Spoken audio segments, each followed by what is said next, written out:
आज़ादी 56 साल की हो चुकी है, लेकिन भारत का इतिहास कहीं पुराना है। ढूंढने वाले किस चीज़ में नुक्स नहीं निकालते, लेकिन सच तो यह है कि भारत की मिसाल शायद ही कहीं मिले।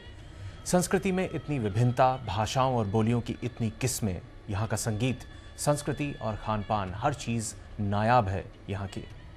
भारत के बारे में कई ऐसी बातें हैं जिनकी चर्चा दुनिया में होती है, लेकिन भारत के कई रंग ऐसे भी हैं जो अछूते हैं, अनजान हैं। अजब इंडिया गजब इंडिया में हमारी कोशिश है उस भारत को आपके सामने लाने की जो हमारे सामने होते हुए भी अनजान है। हमारी कोशिश उन रंगों को समेटने की है जिनसे मिलकर भारत बना है। कुल मिलाकर इस कार्यक्रम में हम देखेंगे क्या है हमारा भारत और क्या है भारतीयता। बातें छोटी छोटी हैं, बातें खूब सारी हैं, बातें आपकी हैं और उनकी हैं जो चकाचौंध में नहीं आते। सीधा कहें तो बातें हैं गजब के इंडिया की। शुरू करते हैं सफर और देखते हैं अपना अजब इंडिया गजब इंडिया।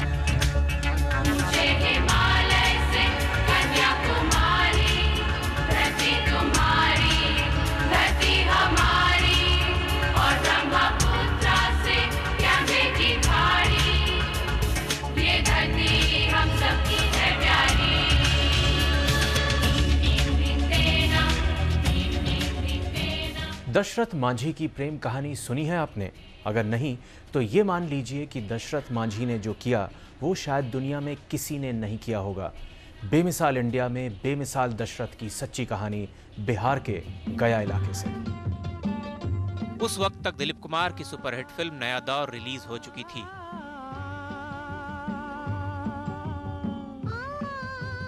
फिल्म में नायक दिलीप कुमार ने गांव वालों के साथ मिलकर पहाड़ियों को काट कर रास्ता बनाया था और फिल्म ने लोगों की काफी वाहवाही लूटी।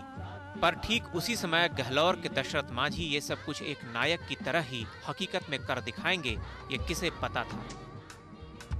सन 1960 बिहार का छोटा सा खूबसूरत गांव गहलोर।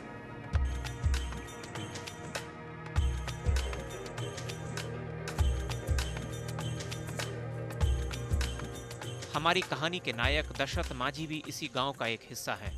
सुबह होते ही दशरथ मांझी का खेतों में जाकर काम करना और दोपहर होते होते उनकी पत्नी का खाना लेकर आना एक नियम बन चुका था। खेत में खाना पहुंचाने के लिए दशरथ की पत्नी को पहाड़ी से होकर गुजरना पड़ता था। उस रोज मांझी की पत्नी पानी लेकर जा रही थी और अचानक पहाड़ी से टकरा कर वो गिर गई और उसे गहरी चोट लगी और शुरुआत हुई एक जुनून की।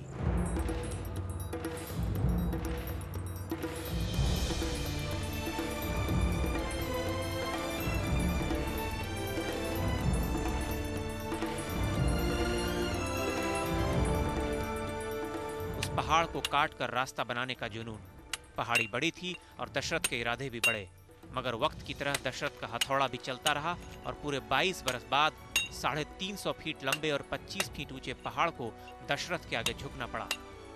दशरथ ने पहाड़ी काटकर उसमें एक रास्ता बना दिया था और वो भी बिना किसी मदद के।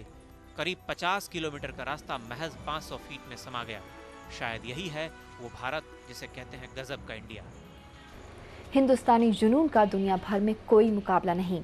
इसके किस्से हर तरफ फैले हुए हैं। राजस्थान के रेगिस्तान में एक साधु के इसी जोश और जुनून ने दिया इस इलाके को एक नायाब खजाना।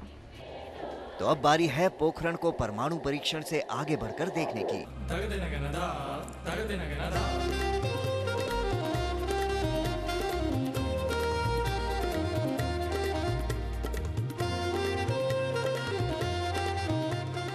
पोखरण के भादरिया गांव में है देवी का मंदिर, लेकिन पोखरण का इससे भी बड़ा खजाना छिपा है मंदिर के तहखाने में। और वो है राजस्थान के रेगिस्तान में सबसे बड़ी लाइब्रेरी। और ये सब बनाया एक साधु के जुनून ने। महाराज जी ज्ञान को सबसे श्रेष्ठ मानते हैं और वो चाहते हैं कि एक ही छत के नीचे सारी दुनिया का ज्ञान आ जाए। धर्म, कानून और विज्ञान सहित कई विषयों की करीब 1.5 लाख किताबों का घर है यहाँ। अगर 4000 लोगों का एक साथ किताबें पढ़ने का मन हो तो भी यहाँ कोई दिक्कत नहीं होगी। साथ ही इस लाइब्रेरी में एक साथ 3.25 करोड़ किताबें रखने की जगह है।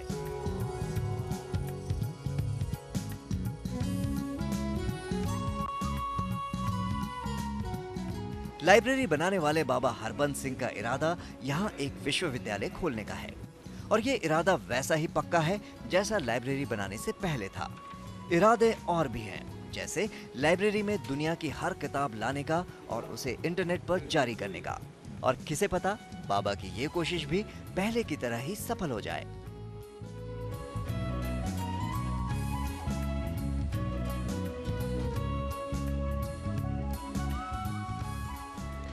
कौन कहता है कि देशभक्ति आज़ादी मिलने के साथ ही ख़त्म होनी शुरू हो गई थी। झारखंड में आज भी मौजूद हैं कुछ ऐसे लोग जिनकी ज़िंदगी की हर चीज़ जुड़ी है देशभक्ति से। झारखंड के टाना भगतों की खास जीवन शैली है सिर्फ भारत माता के लिए, और जो प्रतिनिधित्व करते हैं 100 करोड़ भारतीयों का। ये जुलूस 26 जनवरी या 15 अगस्त के किसी जश्न का हिस्सा नहीं है, बल्कि हिस्सा है एक ऐसी अनोखी परंपरा का जिसे झारखंड के आदिवासी सालों से मनाते आ रहे हैं। ये परंपरा है तिरंगे के सम्मान की।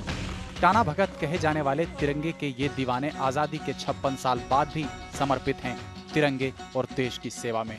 ग्राम ग्राम में मीटिंग करते थे, ग्राम सुधार करते थे, पार्टी पिकेटिंग करते थे कि अंग्रेज सरकार जिम्मेदारी शासन को हम लोग यहाँ से कैसे हटाएंगे।